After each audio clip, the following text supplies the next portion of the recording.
difficult predicament indeed. One of our pious predecessors, Thabit ibn Nu'man, was hungry and tired as he was passing through a garden that bordered a river. He was so hungry that he could hear his stomach growling. And so his eyes became fixated on the fruits he saw on the various trees of the garden. In a fit of desperation, he forgot himself and extended his hand to an apple that was within reach. He ate half of it and then drank water from the river. But then he became overcome by guilt. Despite the fact that he had only eaten because of dire need, he said to himself, "Woe unto me! How can I eat someone else's fruits without his permission?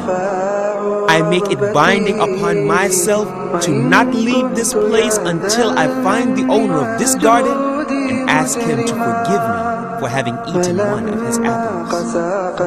After a brief search, he found the owner's house. He knocked on the door, and the owner of the garden came out and asked him what he wanted.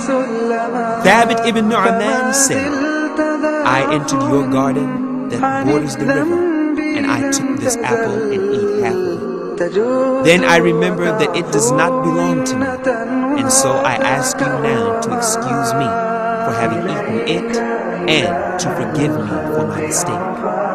The man said, "On one condition only will I forgive you for your mistake."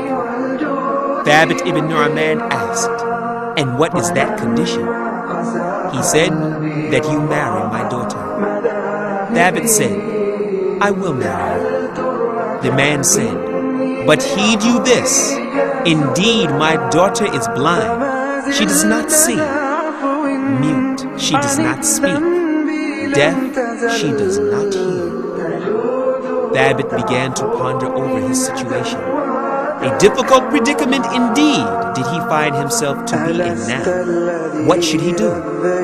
Not get out of it, thought Thabit, for he realized that to be tested by such a woman, to take care of her, and to serve her, are all better than to eat from the foul pus matter of the hellfire as a reward for the apple that he ate.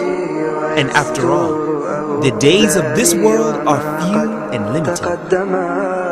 And so he accepted the condition to marry the girl, seeking his reward from Allah, Lord of all that exists. He was nonetheless somewhat anxious in the days prior to the marriage. He thought, "How can I have relations with a woman who neither speaks, nor sees, nor hears?" So miserable did he become that he almost wished for the earth to swallow him up before the appointed date. Yet despite such apprehensions, he placed his complete trust upon Allah, and he said, "There is neither might nor power except with Allah. Indeed, to Allah do we belong, and to Him are we returning." On the day of his marriage, he entered upon her and saw her for the first time. She stood up before him and said, "Peace be upon you and the mercy and blessings of Allah." When he saw her grace and beauty, he was reminded of what he would see when he would imagine the fair maidens of paradise. After a brief pause, he said, "What is this? She indeed speaks, hears, and sees." He then told her what her father had said earlier. She said, "My father has spoken the truth. He said I was a mute because I do not speak any forbidden word.